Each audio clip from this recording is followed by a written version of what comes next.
everybody. Welcome back to another All the WrestleManias podcast. I'm your co-host, Tim Hackman. And I'm your co-host, Rich Sigwald. And we've got a special episode for you today. We're going to do a bit of a deep dive, a one tag team profile episode. It's something we haven't done before, but we're really looking forward to trying it out. So make sure you send us your thoughts at allthewrestlemanias.com, on Twitter at WrestleManiaPod, by email at what is our email address? Oh yeah, allthewrestlemanias@gmail.com. That's easy enough to remember. And let us know what you think, and let us know if you'd like to try this again. So the tag team in question here is the one and only Demolition. Here comes the X, and here comes the Smasher, the Demolition, walking disaster. We really love Demolition's theme song. Oh God, it's the best. It's the best one. It's so great. And the impetus for this episode, if you listen to our most recent episode, was sort of a grab bag. We talked about going to Celeb Fest outside of Baltimore and meeting a bunch of our favorite wrestlers, including, quite surprisingly and quite wondrously, I would say, good old Axe and Smash from Demolition. And we had a nice chat with them. Rich plugged the podcast. We hope they gave it a listen. I have no idea if they will. I like to imagine that they listen to it together in their truck. Yeah, I mean, we were toying around with doing this anyway. Like, it's kind of like all these stars aligned with this. So, like, we had already been talking a lot about Demolition a bit off air and, like, just how much we enjoy them. And then we go to this thing, and I really wasn't even planning on talking to Demolition, but I had time and some cash in my wallet to kill. And so I went over to them, and they ended up being like the coolest dudes ever just to sit down and chat with for a while. Because I guess there's too many other big names there that was drawing away folks, and people there were a bit either too young or too old to remember Demolition. And I think that's one of the reasons why we're drawn to them, because like Demolition was the tag team of our sweet spot of watching age here, right when we were at the sweet age of thinking it's all real and stuff like that. So like it also came across because my brother-in-law, who I mentioned in our previous episode, had messaged me about this, and it was because I had sent him my picture with Axe and Smash as kind of like a cheer up kind of thing, distraction, because his daughter was in the hospital and she's home from the hospital. She's feeling great. But Brett was a bit stressed out. So I sent him the picture of me with Demolition one night just to loosen things up a little bit for him. And he was like, I've been wanting you guys to talk about Demolition. I thought they would be a really great show for you guys. And I think he's right. Yeah, it was a lot of fun, actually, to dig into this a little bit. So Demolition, well, not to spoil it or anything, debuted in 1987. So I was 10 years old and about as into wrestling as I could possibly be before or since, I think. I knew that it wasn't 100%, real, quote unquote, but I also was impressionable enough to really be like, drawn in by it. And Demolition in particular, I told the guys when we met them, I'm like, you guys scared the ever-loving crap out of me when I was a kid, because they would come out to the ring in those hockey masks covered in leather with the spikes and the music and the makeup and the tongues, and it was borderline horrifying for 10-year-old Tim, but also kind of exciting, kind of thrilling, right? Because you knew when they got down to the ring, somebody was about to get their ass whooped, and you could root for your favorite guys to make a comeback.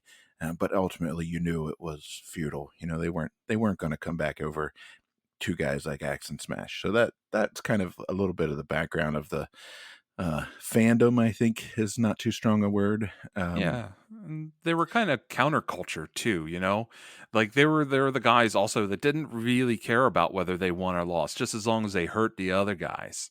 Yeah, disqualify us, whatever. I beat the crap out of that guy. And I'm happy about it, kind of thing. Yeah. And their leather, like you said, and the metal song entry coming down, like nobody had that sound, nobody else had that look, and it was just really exciting.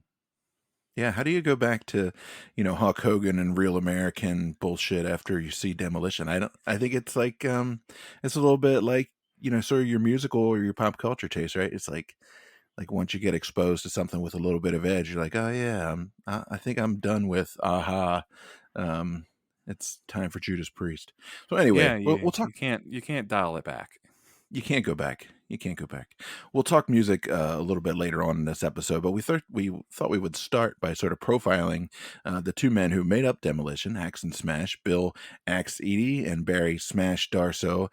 Rich did his research on Mr. Eady, and I did mine on Mr. Darso. So we're gonna start with Axe, and Richard's gonna catch us up to the point where these guys get together at Demolition, and then we'll go back and talk a little bit about Mr. Smash. So hit it. Yeah. So Axe was the original member of Demolition. He was there the entire not I'm not going to say the entire time, but he was a founding member. His real name, as Tim said, was Bill Eady. Uh, he is not my grandfather, despite a very striking resemblance. If you put the photos of them together at the same time period, they got the same haircut, same facial shape, same hairline. It's kind of frightening how similar they looked. Yeah, Rich, And you showed me the pictures, and I can confirm. I was 7 at the time, so it would have been very easily for me to believe that my grandfather, when he wasn't dashing off to the airport to work for Pan Am, was also wrestling in Demolition, but he was not.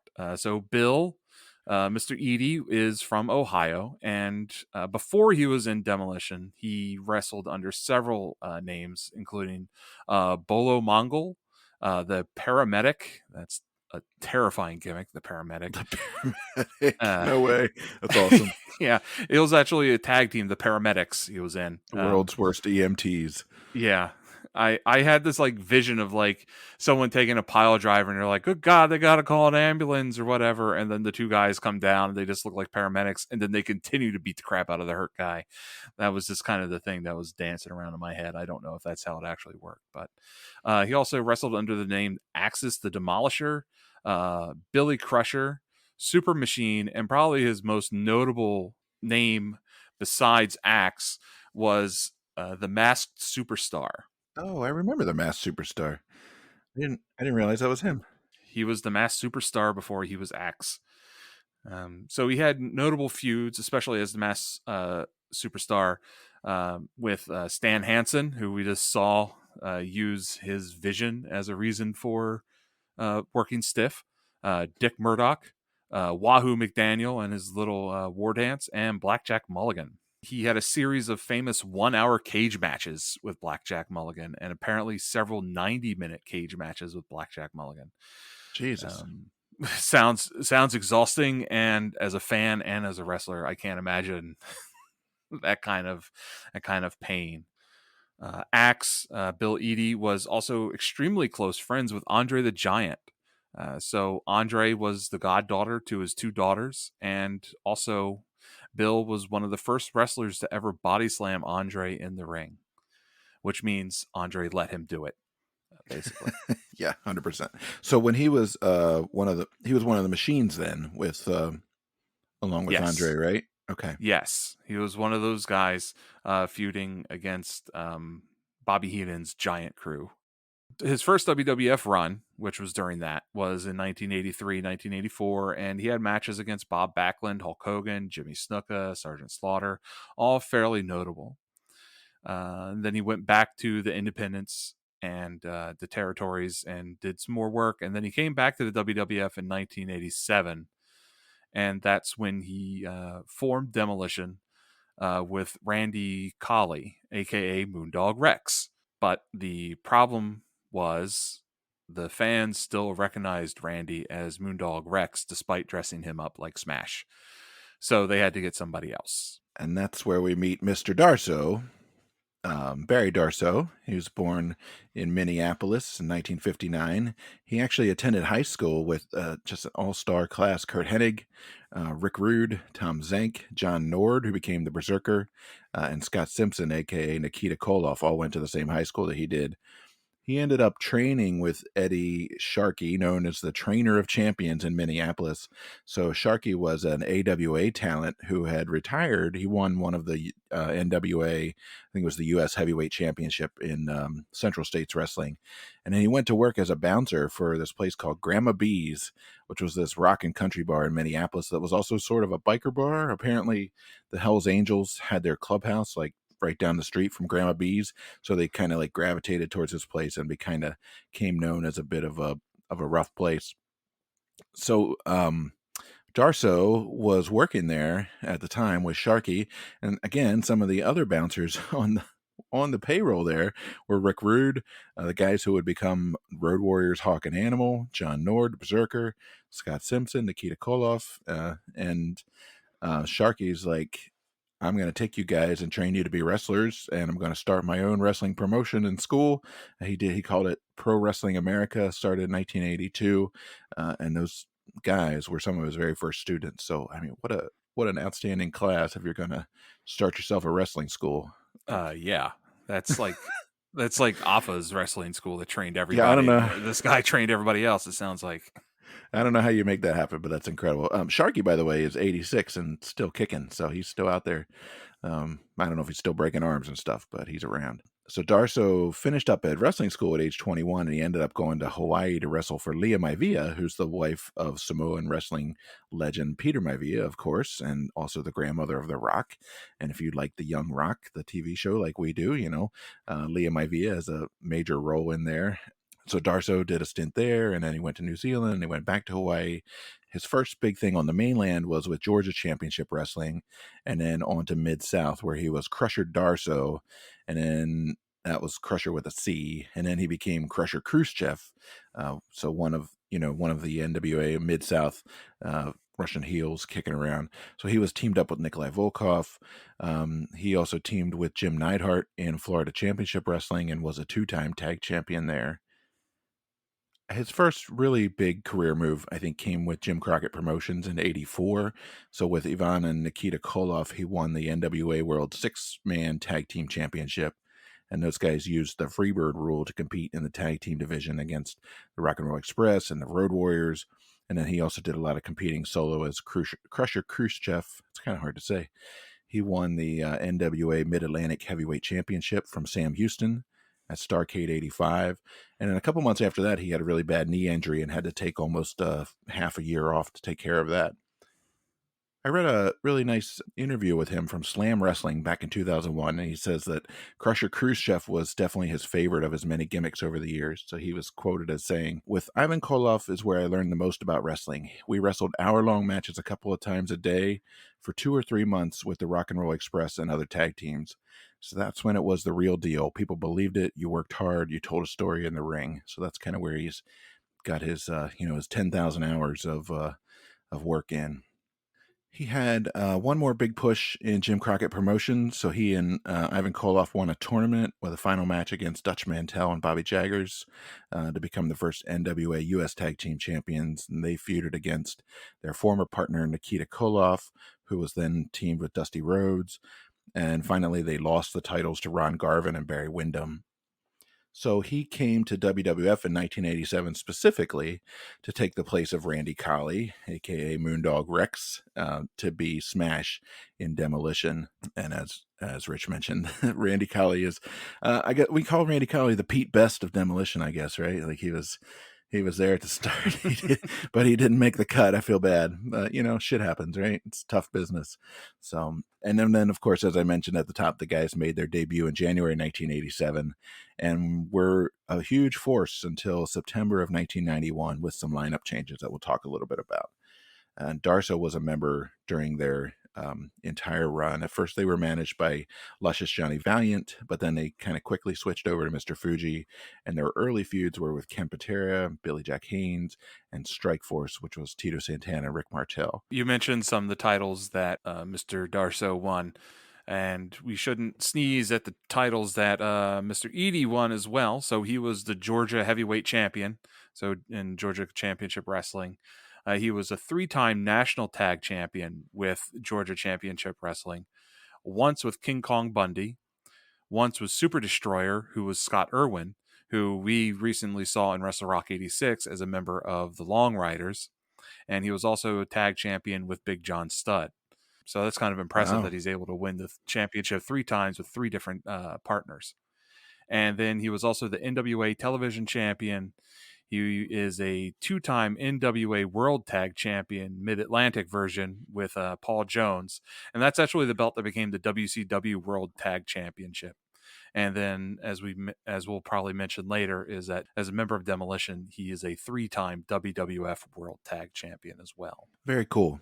So, you did just a little bit of research about kind of the idea behind Demolition and why it was formed and sort of, pushed out there at this particular time. And I know you had some ideas about that. Yeah, so this is speculation, but it can't be coincidence, in my opinion. So Demolition formed in '87, and right around that time is the Great Satanic Panic of the 1980s in the United States. This is the time period that Geraldo Rivera puts out a documentary about satanic worship and portrayed metal fans as blood-drinking criminals clad in leather. We have Ricky Casso, who is a self-admitted Satanist and murderer. He was arrested wearing an AC/DC shirt, and you had a Judas Priest and Black Sabbath shirts showing up in his trials and stuff like that, which really tied together the public's connection between violence and metal music and Satanism. And so now you have these wrestlers showing up out of nowhere, where in the WWF everyone's clean cut and like bright colors and stuff, and now you have these 2 burly bastards coming down to the ring clad in leather, face makeup like Kiss, and Tongue hanging out like Kiss. and they got metal music for their entrance. And at this point in time, metal music is still fringe. There was no Grammy category for metal until 1990.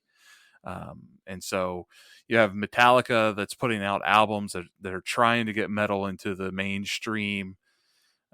And then you look at their theme song, which we've already mentioned once, and their theme song is heavy, it's dark, it's metal, it's got violence in its lyrics, and then it has the word it ends with "better say your act of contrition," which has a lot of religious undertones to it with the use of the word contrition, which is repentance and the act of confession and admitting your sins. So you're supposed to admit your sins to Demolition before they kill you, basically, is what they're hinting That's at here. And hardcore. so a lot of these right, and a lot of these themes are happening in metal music on the fringe. And then the style too. I don't know if JJ Maguire and Jimmy Hart and Rick Derringer are sitting there listening to Slayer and Danzig and Pantera at the time. But they've definitely, there's connections in the music style to like Mandatory Suicide by Slayer or Mother by Danzig and Pantera's Rock the World. There's a strong connection between Anarchy in the UK by Megadeth and to like the style of the lyrics being delivered. And also the guitar riffs are very bluesy though, so it's still like kind of got like hints of AC/DC happening in there as well. And if you listen to Fight in the World by Manowar, the guitar, the rhythm guitar lick is almost identical. And so you have this metal song, you have Satanism occupying the minds of America right now. Like every day on the front pages of newspapers is like satanic rituals. You have the West Memphis 3 happening, where these kids were, it was claimed that these kids murdered some small child in like a satanic sacrifice in the woods and stuff like that. These are all the news stories that are like occupying America right now. And now you have a tag team in professional wrestling that's coming down and impersonating and embodying this fringe culture, and you got one scary badass team. Yeah, it was scary. I mean, the other influences, I think, a little bit of, sort of Mad Max Road Warrior, with the spikes and the hockey mask, especially. I think that one's fairly obvious. And then the other one that gets thrown around is that this was the WWF's attempt to sort of cash in or rip off the Road Warriors. And now the guys, that interview I read with Barry Darso, he said that he never really saw that himself, because they had face paint, and they had spikes, but they were also pretty different, and I think if there's the biggest similarity I would say is just sort of the brutality of their approach in the ring, and that's not necessarily a patentable thing, like big muscle guys beating Right. the hell out of each other. If working Yeah, stiff, like working stiff is trademarked only by the Road Warriors. They're the only ones that can do it, yeah. So, but to watch some Demolition matches, we thought we'd focus on this Coliseum home video that came out in 1989. It's WWF catalog number WF071, if you're into that sort of thing. It's just called Demolition. It's got the guys on the cover. They are in between each of the matches, just sort of cutting promos, talking about how they're going to destroy this person or that person, how they're fighting champions, et cetera, et cetera. And it's a really good overview. There's 7 matches, including 2 WrestleMania matches, including the first match here where they actually win the belts. And it's a really good sort of encapsulation of their style and their appeal, I think, and some of the really cool work they did in the ring. But one of the perks, fringe benefits, I don't know what you want to call it, is that they don't cut off the entrance music. So every time there's a match, you get to see the entrance and you get to hear the music.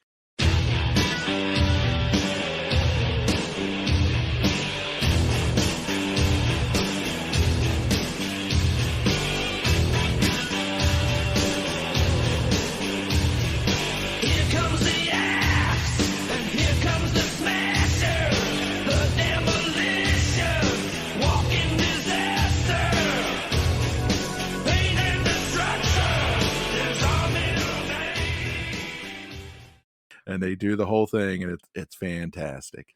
So this is, as Rich mentioned, this is another Jimmy Hart, JJ McGuire composition. Those two guys wrote 100 and something wrestling themes, including What a Rush for Legion of Doom. They wrote Sexy Boy for Shawn Michaels, All About the Money for Ted DiBiase, Hitman for Bret Hart, even Do the Bird for Coco Beware.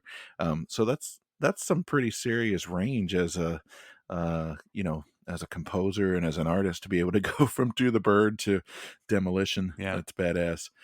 I believe this is actually their first theme song that they wrote, isn't it? It's an early one for sure. So this one and 2 others were their, what I want to say, submissions or contributions to the Pile Driver 2 album.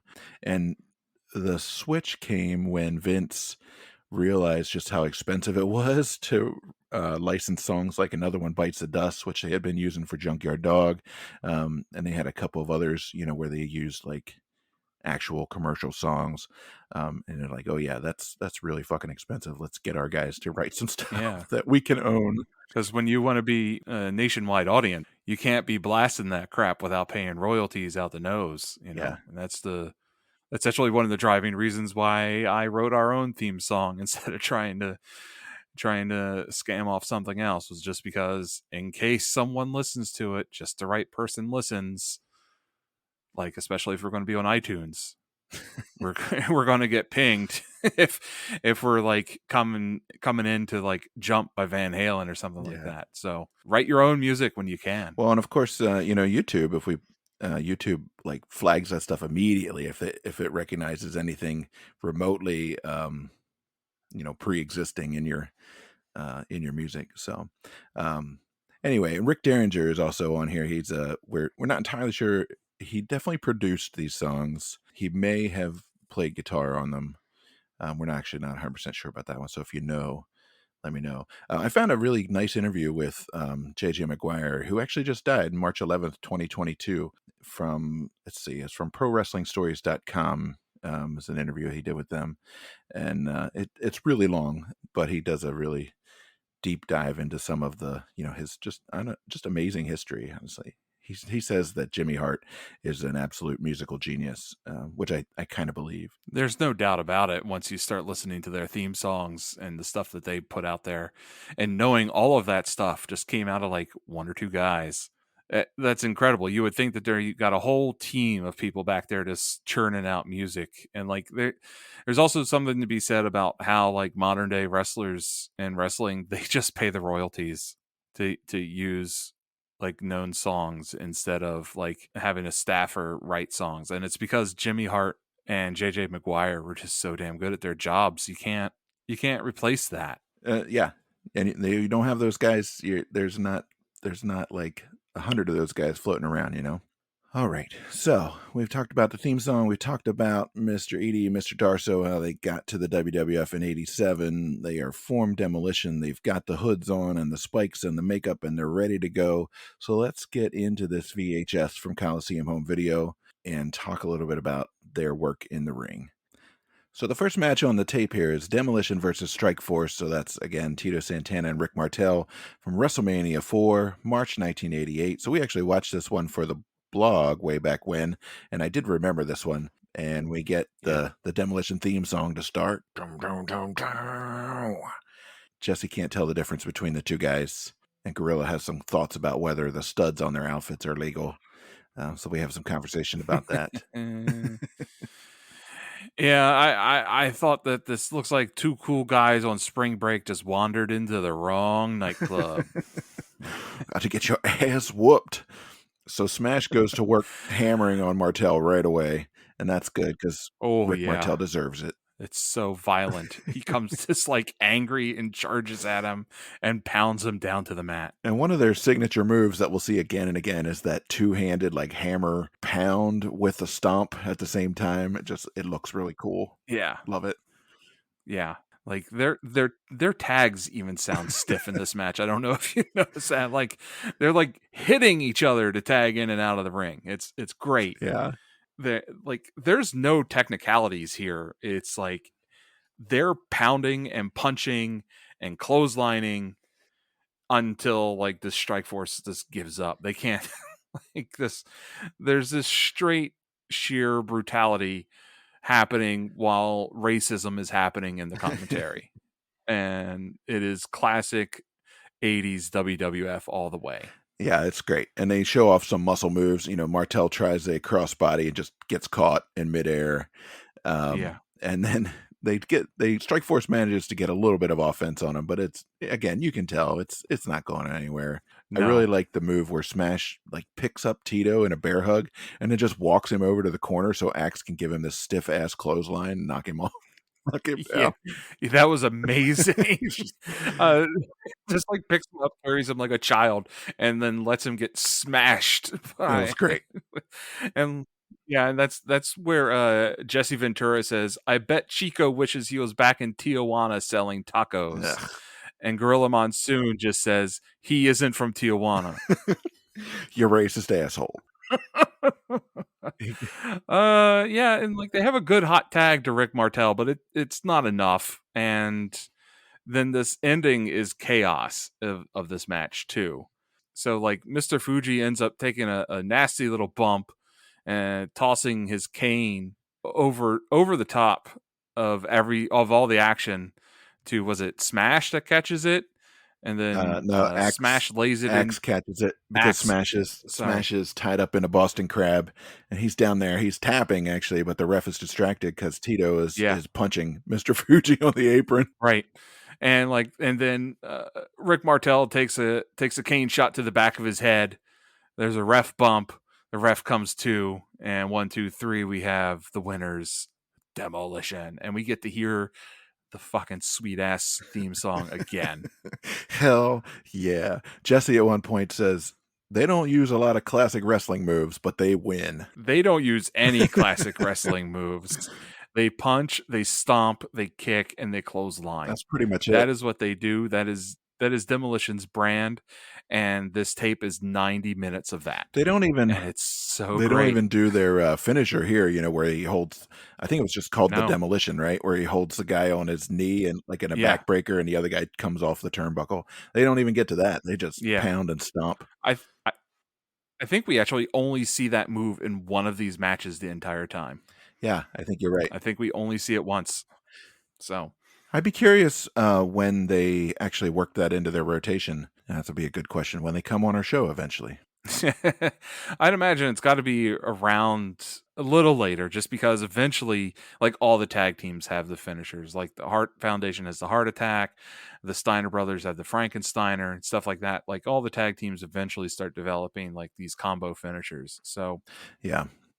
it's probably around And then. that's a good time to mention that in 1987, the tag team division of WWF was absolutely fucking stacked. Like it was probably the best time, I mean, definitely in my lifetime for tag teams. You had the British Bulldogs, you had the Hart Foundation, you had the Killer Bees, you had the Powers of Pain. They were all right, but just so many good ones. And was Macho Man and Hogan tag team too, the Mega Powers at that That would have point? been what, WrestleMania 4, right? Or was that WrestleMania 5? No, WrestleMania 4. So yeah, Yeah. that's right around the same time. And did we have the Twin Towers too with Akeem the African Dream and Big Boss Man around I then, or were they feel a like little that's a later? little bit later.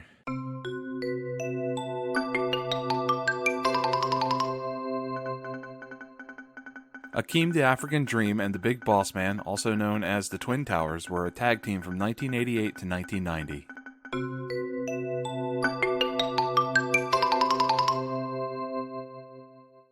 And you got Strike Yeah. Force, Martel and Santana. Strike It's Force, great. yeah. So speaking of amazing tag teams, the Hart Foundation match is up next, and that is from SummerSlam in 1988. So I believe. So I'm really excited about this one. Demolition are the champs now. Yeah. Gorilla is on commentary with superstar Billy Graham, who sounds so much like Dusty Rhodes that it's a little bit distracting. Were they the champs? Did they I thought they won the championship in this match. No, they won it from Strike Force in the last one. Oh, okay. So they're defending here. Okay. Catch up, man. Catch up. Sorry, man. Jesus. We'll fix it in post. I don't understand. Okay, I like everything about the Demolition gimmick. I don't understand why they have glitter in their hair and on their bodies. They're not glam metal. They're metal. Look, man, this is the reason why I was like asking like what exactly was their gimmick to begin with anyway.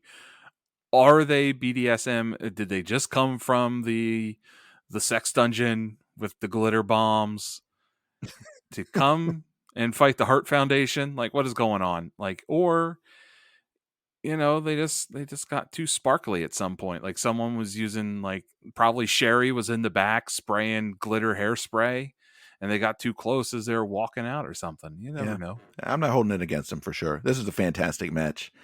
Um, Oh, this is such a great match. and what I like about this one is that everybody involved gets to do what they do best. Hitman gets to do some of his technical stuff. Neidhart gets to be a fucking maniac and a beast, and Yeah. and then of course Axe and Smash just get to pound on people.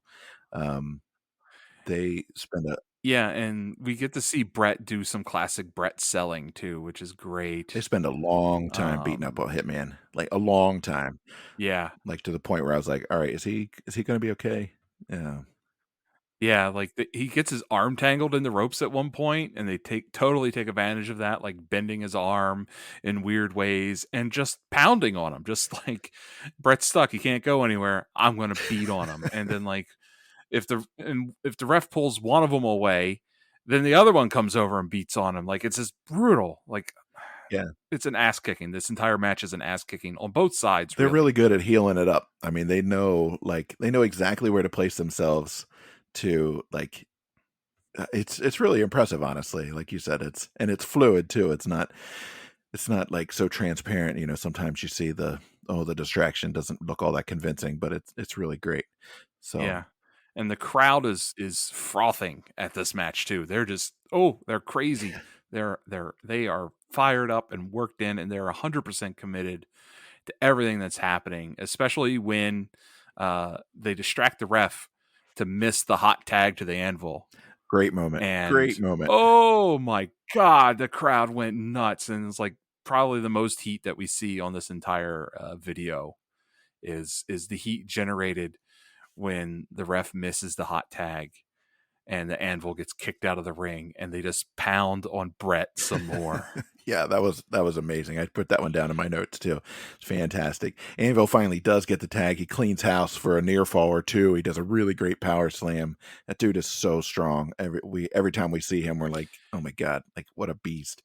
Yeah, Um, because I mean, it's not like these guys in Demolition are small no, dudes. They, no, oh my god, they get the muscled, Neidhart just and tosses. Anvil just muscles them right Yeah. up, and yeah. So Brett Oh, starts to go into his finishing moves. He does that backbreaker, which is kind of like the first one usually, and then Axe breaks up the pin, and then Fuji comes up on the apron, and the crowd just loses its mind when Anvil comes over and like just starts punching Fuji in the head. It was amazing. yeah, Fuji gets his ass kicked. It's so Yeah. good. And then But meanwhile, in the ring, Brett's going for a pile driver while Smash gets the megaphone and brains Brett with it to get the win and retain the belt. Those again, yeah, and like because Jimmy Hart is with Demolition here as well. So like Demolition rolls out with the Hart Foundation's former manager, and like it's all kinds of heat from every single angle you can imagine, and it's so great. It's so just good. more chaos. And these, yeah, again, it's chaos, beautifully orchestrated and perfectly booked, and just ass kicking, just good old fashioned ass kicking. Just like it really reminded me of that like Nick Bockwinkel Stan Hansen match that we watched where they're really hitting each other. Like it's not quite that raw and edgy, but it's really close. Yeah. Yeah, it's fantastic. These first two matches I would highly recommend if you're going to take a look at this tape. The third one is from Survivor Series of November of '88, same year, and the tape actually picks up with the match in progress. So I'm not sure actually who all was involved initially, and it doesn't really matter. But on one corner you've got Demolition and the Conquistadors, and in the other corner you've got the British Bulldogs and the Powers of Pain. Conquistadors are masked jobbers, Jose Estrada Sr. and Jose Luis Rivera, who are both from Puerto Rico. And of course, the Powers of Pain, Warlord and Barbarian, had been solo and then were put together as a tag team and were kind of the Demolition's big rival at the time. They were the only thing close to them in terms of like size and power. So it was a natural thing to kind of put those two teams on a collision course. Everybody's moving really fast in this match, considering their sizes of the dudes in this match, and it's really, really intense right away that you see, and the commentary is dunking on the conquistadors the entire It time. really is. It's Um, it's borderline mean. like they're still in this match. How are they still in this match? How have they not been beaten yet? How are they still alive? What is going on? How are I really didn't expect the conquistadors to still be in this match. They're really just dunking the hell out of them. Like I understand they're jobbers, but Jesus, Cut 'em a like break. he's up on them a little bit. So it's important that we mention that this is a Survivor Series style match, but it's an interesting one as like it's not like single elimination. Once one member of a tag team is pinned or disqualified, that whole tag team is out, and then the other tag team continues on in the match. It's a little confusing, and it really threw me off. I was like, but this match just ended when one of the conquistadors was pinned, not the other. But I think this match is really here because it contains a very rare thing that we talked about with Brett and Austin doing the double turn. So Yeah. this match has a double turn. Demolition turns face and the Powers of Pain turn heel at the same time. Both moves revolve around that dastardly Mr. Fuji. Mr. Mr. Fuji. Fuji. What a dirt. Yeah, there's some good moves in this match. Actually, I enjoyed this. I always appreciate the opportunity to see Davey Boy Smith and the Dynamite Kid do their work. Davey, as we've noted many times, is just so amazingly strong. He does the overhead press slam, just picks up one of the conquistadors and just like walks around with him. And they're not small No, guys either. everyone's They were a unit. Everyone's an absolute unit in this thing. When we do get to Axe versus the Barbarian, that's a little bit disappointing, honestly. It's because obviously they're building and building and building to it, and then the Barbarian gets sort of just tossed out of the ring like a bag of laundry. Yeah, so what is it? Axe is sent into the ropes and Mr. Fuji uses his cane to pull down the ropes, and that causes Axe to go flying out and take a nasty bump, and he's totally stunned by what happens and gets counted out, and that causes Demolition to be eliminated from the match. And that really sets off commentary. Can you believe that the Conquistadors have been in this match longer than Demolition now? I can't believe it. But what is happening? Something weird is happening. And then after the match, we see Mr. Fuji bless the powers of pain. Like, I don't, it's some sort of weird little ceremony thing happens, and then Demolition comes back down and beats them up. Yeah. And like, because I mean, the Conquistadors do get pinned like 30 seconds after all of that happened. And so we have a double turn Yeah, it's that I wasn't expecting to it's see. more chaos, but it's pretty exciting chaos. That Fuji starts whacking Axe, I think, with the cane. They do. And he no sells Yeah, it. he He no just sells walks right it. through it. You do get a little bit of satisfaction when Demolition comes back down and puts the boots to the powers of pain. That part was pretty great. That sort Yeah. of confirms their face turn. You know, if they had just like walked off and not come back, then it would have been sort of left up in the air. But the fact that they come back and then go after the powers of pain, it's like, all right, now I get it. I get who's on which side now. And like, let's go. So, Mr. Fuji, what a jerk. Yeah, and then after this match, we go back to Demolition in the studio talking about it, and like, and then they introduce their next match as, "This is one of our first matches without Fuge the Stooge." Yeah. But I found there's a wrestling site called dawrestlingsite.com. It says this was actually recorded in October of 88, which would have been a month before the Survivor Series. But they don't have Mr. Fuji at this match.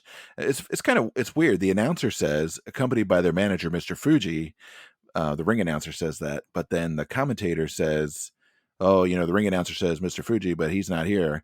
Uh, so um, technically, they were probably still represented by Mr. Fuji, unless they had been like rehearsing the face turn at these house shows. But I don't think that was the case. Um, It's possible because they were face in this yeah, match, true. but I mean, everybody is a face when you're fighting the That's true. Bolsheviks. Dirty, dirty Russians. This is a wrestling challenge episode from Salisbury, Maryland. Did you pick up on that? I Yeah. did. I was very excited. Like, hey, this happened in Hell Maryland, yeah. and it was Tony Schiavone on Nice. commentary. I was wondering Yeah, if it was at the university, maybe. I was trying to think of where else might be. it had to be. What the hell else? Yeah, Where else could you go in Salisbury? I don't. right. It has to be at the University Field House. Yeah. This is also the match with the worst video quality of the ones on this tape. It looks like it was recorded on your dad's Super 8. It's pretty bad. Yeah. There's another match between these two on Superstars of Wrestling from April 1990. So I was trying to figure out exactly when this match happened. I was doing a little bit of research, and that one actually was televised. So this is the only match on the tape that wasn't previously televised, from what I understand. And it's not a great one to dig up. But Demolition interrupts Nikolai's singing of the Russian national anthem, which is rude, but the crowd loves it. There is some serious crowd heat coming on with the national anthem. Someone is actually blasting an air horn through the entire Russian national anthem, and then the crowd is fire when the Demolition theme kicks in, interrupting the anthem. Oh, so good. And then it's a hot start, and it's just people punching each other. Like, there's nobody in this match that's like very technically skilled. Like, you don't think of anybody in this match as a technician. And so they're just pounding and punching and locking up. And you can hear Smash say multiple times to Zukov, "You stinking commie." uh, Love it. It's so good. And like, even though like Demolition is working face here, they are still doing dirty and violent things. Like, they're just like you wouldn't see a face do. And I think it's still their fringe counterculture gimmick kind of thing that's happening here with them. That's really all I can think of for being their gimmick, is that they're 80s counterculture. But they still love America. Damn right they You know. do. Well, they at least hate the Russians. They believe in the free market economy. Yeah. Anyway, So Demolition retained the titles here. Moving on. So actually, I'm going to talk about a match out of order here. So the next one I would talk about is number 7 on the tape, but it actually occurs next chronologically. So that's why I want to do these in order because we're kind of working through Demolition's career here. This is Demolition versus the Powers of Pain and Mr. Fuji. So it's a handicap match from WrestleMania 5, March of '89. I wrote about this one for the blog way back when, and I was excited to see Mr. Fuji wrestling. So he's in great shape. You know, he had been a big deal in the ring before he became a manager, but you obviously didn't. I didn't think of him as a as a performer, but he's whatever. He's not Ric Flair or anything, but he's like he can get down. You know. I think I was surprised the first time we watched this match about how, one, Mr. Fuji is in great fucking shape. Like, he looks great. And I didn't realize how, like, little time had passed between his in-ring as a wrestler and his conversion to manager. How little time there was between those. And he still goes in this match. It's great. Yeah. And he's taking bumps and he's getting hit and Smash does go a little easy on him in one clothesline, but I wouldn't want to be hit with that clothesline still. Yeah. Like, I don't I don't want to be in a match with Demolition. It's gonna hurt. And Fuji does it. And yeah, this match was good. I enjoyed this match a great deal. Jesse Ventura has this one amazing line, and he says, "The wolf climbing the mountain is always more hungry than the one on top." Oh wow, that's deep. Yeah, yeah, like, wow. Because I think he was talking about Powers of Pain fighting their way up to challenge Demolition for the belts. And he delivers that line because Monsoon is like, Demolition is ready to defend. They're always ready to fight. And Jesse returns with that dazzling line. Like, did he just make that up on the spot? Like, I didn't have time to Google that line just to make sure that, like, he didn't, like, take that out of, like, The Art of War or something I like think it was. I that. think he saw it airbrushed on a van outside of the stadium. It is in Salisbury. Like, No, this was in Salisbury. yeah, That was the last one. with like three wolves howling at the Yeah, moon. fucking art is what that is. Jesse Ventura's line is actually a paraphrase of Arnold Schwarzenegger's line, "The wolf on the hill is not as hungry as the wolf climbing the hill," which Arnold famously said in the documentary Pumping Iron.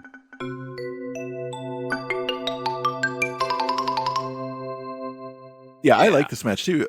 It's kind of disappointing. The crowd is fucking dead for this one. I don't know what they were doing. I don't know if it was just at a bad spot in the show. I don't remember. I didn't go back to look at the card to see where this fell. You know what came before it.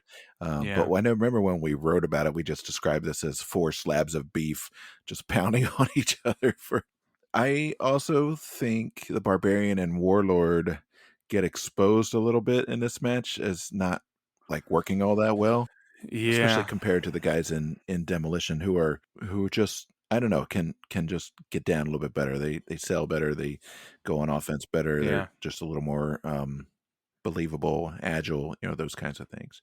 Yeah, the match before this was Mr. Perfect versus the Blue Blazer, who was Owen Hart. Oh yeah, So I could see that kind of like sucking the air out of the arena a little bit. This was a stacked WrestleMania card. There's 14 matches on this card. sweet Jesus. WrestleMania 4 was that the Mega Powers? No, WrestleMania 5 is the WrestleMania is the Mega Powers match, and that's the card that I'm looking at right now. And then this match is followed by Dino Bravo versus Ronnie Garvin. Seems like I should have these cards down a little bit better, given that we are all the WrestleManias.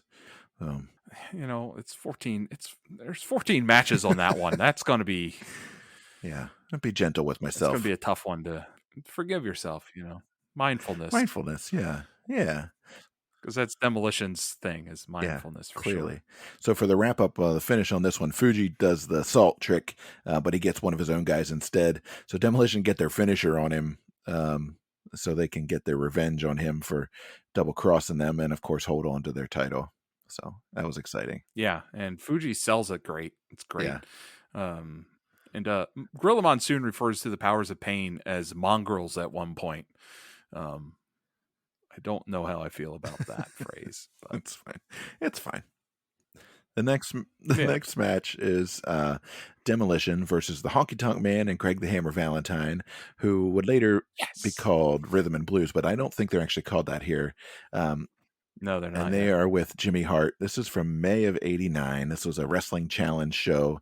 Um, you can still see they have the Saturday Night's Main Event banner still hanging up, I guess from previous matches. I'm not Yeah, they're sure. taping everything. They're taping everything here. Yeah, yeah, whatever you got, we'll tape it. Yeah. This one has Gorilla and Bobby the Brain on commentary, and there's some amazing Bobby the Brain commentary on this one. There's there's a Yeah. kid with a Demolition poster in the crowd. I think it's like the picture that we have actually. And Gorilla asks Bobby, he says, "How many of those do you have hanging up in your room, Brain?" And Heenan says, "None. I have them face down in the garage." Heenan also talks about how he won't paint his face because he's not ugly. Yeah. And they so when Demolition double teams the Honky Tonk Man, the crowd flips out and Gorilla says, "They love it." Heenan says, "They love anything here in Des Moines. They just love to get out." Fucking love that guy. Oh, Heenan, Bobby Heenan was a gem. Yeah. He's a He's a gem. he's a gift to the earth. So quick thinking. So quick thinking. But anyway, this was a hard hitting Yeah. match. Again, I know we've been saying that a lot, but now you have four hard hitting guys in the ring again. You have Greg the Hammer Valentine. They call him the Hammer for a reason, and he does a great face bump in this, and he sells an atomic drop, and like they get steamrolled by Demolition basically, but it has a chaotic finish. I don't know if I even really pieced together what was happening. Like someone was counted out Yeah. So or something like so what that. happens is Smash Clotheslines Hammer, and Earl Hebner is standing between Hammer and the ropes when that happens. And so Hammer kind of backs up and bumps Hebner out of the ring. So he's out and he's down. And then the replacement ref comes running down, and it turns out it's Ronnie Garvin. Um, and It's like, and so it's all four guys are in the ring and they're pushing and shoving and they're trying to get at each other. Honky Tonk uses the megaphone a couple of times, and after Ronnie kind of like pushes him aside and Honky Tonk and Greg keep fighting back against him, he disqualifies both of them and raises Demolition's hands. So Ronnie wasn't having their shenanigans. Yeah, it was a bit of a schmoz, I guess. I don't know if that's the right term for that, but it was chaotic. There's some good violence in this I match. just remember sending you a message like Ronnie Garvin just announced that Demolition won this match. Yeah, I don't understand. yeah, it was really funny. But really, this match was just like 6 or 7 minutes of these four guys just punching and pounding on each other. Yeah, and I did note that Hammer, like Valentine, slams into Smash with an absolute brutal clothesline. Like there's no way that thing was fake. Like Yeah. he's gonna lose his head. He sells so well, even when the moves aren't stiff. He's a Yeah, real star. I like his work. He goes for the figure four way too early. And it doesn't turn out too well for him. It's like no, he's trying no, to wrap that thing on. I'm like, Hammer, what are you doing? Come on. Like, you can't rush. You can't rush this no. match. Good stuff. I like that one. All right. And then the last Yeah, one, this is number 6 on the tape. Not the last one on the tape. As I said, we did a little out of order here, but this is chronologically the last one. This is Demolition versus the Brainbusters. This is Arn Anderson and Tully Blanchard with Bobby Heenan from May of '89. And Demolition would actually lose the belts to the Brainbusters in 2 out of 3 falls on Saturday Night's Main Event in July of '89. So this is kind of the in the middle of their big feud that eventually leads to them losing those tag belts for a little bit. So as they're coming down the ring, Demolition and fans are like reaching out to him. I had the sort of epiphany that maybe the spikes are to keep the fans from like smacking them on the shoulders as they're coming down. yeah. Maybe they just don't like being touched. Yeah, it made a lot of sense. They just Anyway, yeah. Don't touch me.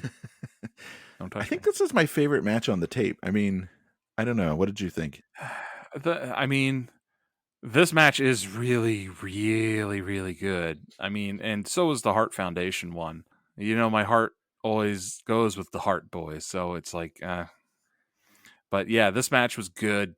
This is just like four tough sons of bitches fighting each other in this match. They're all, and like Tully is selling big, and Arn takes a clothesline to the back of the head that I'm sure that like he was probably blind in his left eye or something after that one for a little bit. And like, but Arn also suplexes Smash, so you don't see them get physical, like manhandled like that a lot. And I was like, shit, Arn really is bringing it here, like picking up Smash like that. And then Smash no sells it basically. He pops right up. Yeah, and like Arn, I think is also like chopping Axe really hard, and Axe is just like walking right through them. Like, oh, this man. And Yeah, it's a like tough one. Smash and Arn both punch each other at one time to get the double drop for the rest count, and like they drop each other like a sack of Idaho potatoes, you know. Call back. Yeah, they just, but they catch each other on the chin and they both go down, and it's like, whew, these guys are just beating the shit out of each other like in this match, and we're the lucky ones for that. Yeah, I thought they had a good contrast actually, because Arn and Tully are working real fast when they start. Yeah, They're like tagging in and out real frequently. Whereas, of course, Demolition goes for their sort of, shock and all, ground and pound kind of approach. yeah, The crowd is super hot for this one. After Smash no sells that suplex, he gets up and starts handing out body slams like ice cream cones. He's just like body slamming everybody. yeah. I think that's the point that I wrote down, that they're making Arn and Tully look like jobbers Yeah. I mean, for a minute so the there. Brainbusters are the heels here because Demolition are still the faces, and they're working dirty with a lot of frequent double teams and stuff. And the commentators are actually kind of saying, "Oh, we don't see this very often from the Brainbusters. They usually work really clean, and then they have to do this to compete with Demolition," which I thought was kind of a cool touch. So this one ends in a DQ. Yeah, because Axe picks up the ref and throws him. Yeah, which honestly, I'm surprised it hasn't happened before on this tape. I'm surprised they haven't like tossed some more No, refs around just for the fuck of it. yeah, it's just like, we're tired of this match. I'm gonna end it, and he just walks over, picks up the ref, and throws. It's it's probably the most Demolition thing on this tape, is him just doing that. They get Oh, disqualified for throwing the ref like a Nerf football. That's not allowed. But that means the Brainbusters get the win, but not the belt.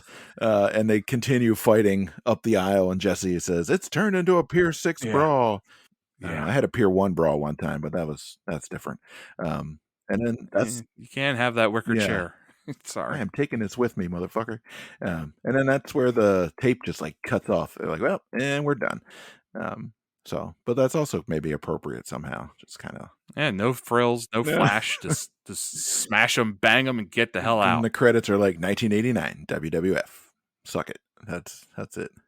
Um, so that brings us to the end of the tape. And again, highly recommend if it's on the Peacock. It's just called Demolition. It pops right up if you search for it.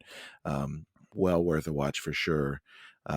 So right around 1990 is when Crush started being introduced as the third member of Demolition. And I know that had to do with something going on with Bill's axe Edie. Right. So he apparently, while they were in Japan, developed a shellfish allergy that was giving him heart issues.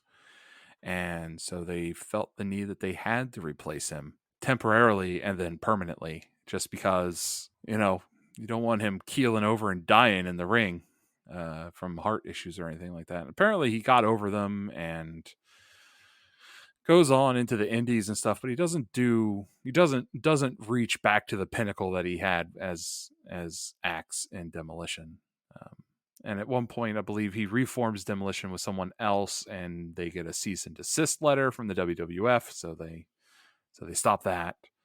And I think he wrestled his last match actually in like 2007 or 8 or something like that. It looked like.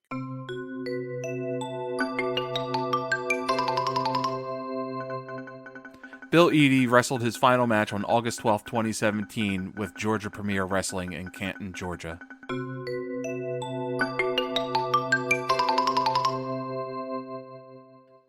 Yeah, that's too bad. I mean, again, clearly a talented guy, long history, a lot of really fantastic work over the years. So Demolition continued on until September of '91, and Barry smashed Darso, continued with him the whole time. Crush then went on to have a variety of different gimmicks. He was a Hawaiian surfer, and he was in the Nation of Domination inexplicably. And of course, Barry Darso is sort of famous for going on to become the Repo Man in '91, for '91 and '93, which is one of the more unfortunate gimmicks. That's a Vince classic for sure. And he then went to let's see, he went to WCW for a little bit. He was Blacktop Bully there. He left them for a little while and then went back, and he became a character called Mr. Hole in One, who was a heel golfer, which is which is even worse. Which is even worse than the Repo Man, if you can believe that. Or worse than a Or paramedic. worse than a paramedic, or a garbage man. Oh, good old Duke the Dumpster. So, and then yeah, he wrestled for quite a while in the Indies and such, up until, I mean, there's dates on here until 2011. There was a Demolition reunification and some matches along their way. So he was, he was pretty heavily Yeah, he involved stayed for a long active. time. Yeah, and then of course he showed up at Celebfest, and we got to say hey, which was very cool. Yeah, that was awesome. That's probably the highlight of his career since winning the WWF Tag Probably, Championship yeah. with Axe. He's probably still Yeah, talking. absolutely. Getting to know us famous podcasters. Yeah, for both of our But listeners. Demolition was like a little bit part of the pop culture, though, despite being counterculture. And like Axe was in the movie No Holds Barred with Hulk Hogan. He Nice, was Jake Bullet. nice. They were in a Pizza Hut Kids Night commercial. I think I sent you that Yeah, commercial. We can post that commercial on our that was website. amazing. Yeah, so it's like kids are trying to convince their parents to take them to Pizza Hut for Kids Night, and they're like, if that doesn't work, you can threaten them. And Demolition's at the door going, yeah. Like, it's so good. It's brief, but it's pretty awesome, and it's definitely Demolition. So it's interesting that, like, as counterculture as their gimmick is, they were right there in the heat of the pop culture. You know, if they're getting hired by Pizza Hut to be in a commercial. So Yeah, it's pretty cool. So to wrap up, I mean, one of the things that we discovered as we were working on this is that these guys are not in the WWE Hall of Fame, which is a little bit mind-boggling, honestly. There is maybe a political reason for that, but I know you looked at some of the other tag teams from this era that are in the Hall of Fame, and there's quite a yeah, few of them. yeah. So the Bushwhackers are in the WWE Hall of Fame. They were never tag champs. The Blackjacks are in the WWE Hall of Fame. The Funk Brothers are in the WWE Hall of Fame, despite barely ever being in the WWF as a tag team and not really ever being champions there. The Rock and Roll Express are in the WWE Hall of Fame, even though they were not really in the WWF. They kind of had like a little thing with Smoky Mountain, but that's about it. Harlem Heat is in the WWE Hall of Fame while they are extremely talented. So I should say that all these tag teams are extremely talented, but they were never in the WWE. Right. The Road Warriors are in the WWE Hall of Fame, despite their WWF stuff is really on the lower rung of their known stuff compared to their territory work. The Fabulous Freebirds are in the WWE Hall of Fame, and they were never in the WWE. And the Steiner brothers are also in the WWE Hall of Fame, despite being in the WWE for a shorter period of time and held the belts for a less time than Demolition did. So Demolition were 3-time champions for a very long time, considering like most of the time that they're a tag team, they were the champs. And they have the longest single run of being tag champs in WWE history, before the belts were like kind of split and retired in 2010. Yeah, so it's that original WWF Tag Team Championship belt is the one that they held longer than anybody else, which is it's a pretty impressive feat. Again, especially considering how absolutely stacked that division was at the time. British Bulldogs, Heart Foundation, so many great teams, and these guys were at the top of that, and they moved the needle for them. I think it's kind of a travesty. We noted that they were. At least Darso was. I'm not sure about X. Was part of a class action lawsuit against the WWE about head injuries, traumatic brain injuries, and concussions and such. That lawsuit was dismissed in 2018, and it was appealed and then dismissed again in 2020. And so it's possible that the company is just sort of punishing them for being involved in that, which if that's the case, that's really unfortunate. We don't know that that's the case for sure. There's still like a 20-year window between their last title reign and that lawsuit to have been inducted into the Hall of Fame, and they just didn't. Yeah, it's a bunch of crap. It breaks my heart. It's crap. It is crap.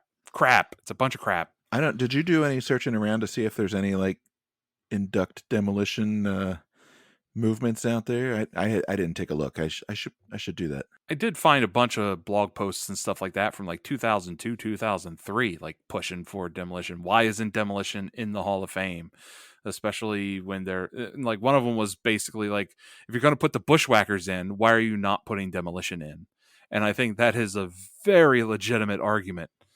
Because the Bushwhackers, they were fun, and Vince loved them and stuff, but they weren't the greatest tag team out there, and they, all the other tag teams that I named are better tag teams than them, in my opinion. But Demolition deserves to be in that list there.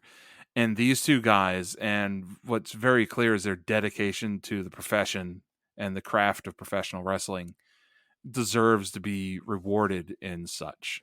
Yeah, 100%. So, if you have any kind of sway with the wrestling business, if you know anybody who's connected, let's get the word out there. Maybe we can talk a little bit more about how we could maybe help get these guys. And maybe they don't care. Maybe they have zero interest. Sometimes people just aren't interested in that sort of thing. I have no idea. They should come on the show and talk about it. That's probably would be the best option. I can't imagine that they don't feel it, because they got to sit there next to, at that show that day, they're sitting next to the Hardy Boys, they're sitting next to Greg the Hammer, they're right next to Greg the Hammer Valentine and Jake the Snake Roberts, who is like, they're all wearing their Hall of Fame rings, Rikishi's there, he's in the Hall of Fame, I can't imagine that they don't feel it, because like, you listen to the crowd pop that they got as heels and as faces. There's no doubt that like they were just beloved by the time at that time period. Yeah, they were absolutely huge. So, well, I'm glad we got a chance to kind of deep dive into their careers, talk a little bit about the sort of the individual careers of Bill Eadie and Barry Darso, talk a little bit about the amazing theme music and the action in the ring for Demolition. We again really appreciated meeting them and having the chance to sort of review their work a little bit. So if you have thoughts, questions, things that you want to add, you can shoot us an email at allthewrestlemanias@gmail.com. You can tweet at us at WrestleManiaPod. You can find us on the web at allthewrestlemanias.com. And of course, we're on all your favorite podcast apps. So I think we're going to sign off for today. And I'm Tim. I'm Here Comes the X, and here comes the Smasher, the Demolition, Walking Disaster. I'm Rich Sigwell. You're going to get us YouTube flagged.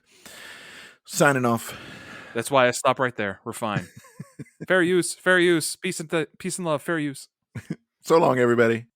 But before we go, we have a special treat for you. It is the Demolition remix of all the WrestleMania's theme. Enjoy.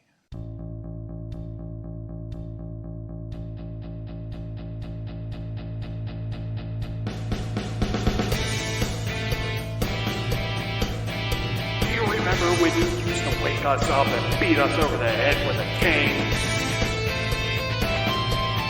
You stand right there with the powers of pain. throw them in the back of a semi-tractor trailer, get behind the wheel and push that pedal to the metal, and drive them right off a cliff and smash them to smithereens.